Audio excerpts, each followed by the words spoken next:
K2, also known as Mount Godwin-Austen, stands at an elevation of 8,611 meters, 28,251 feet.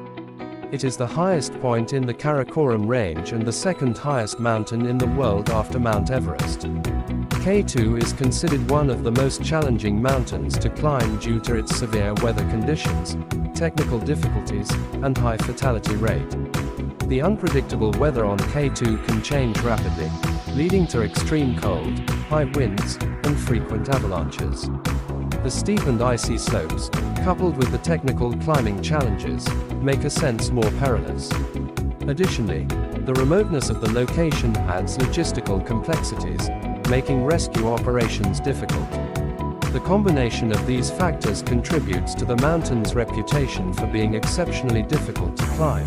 Subscribe for more facts.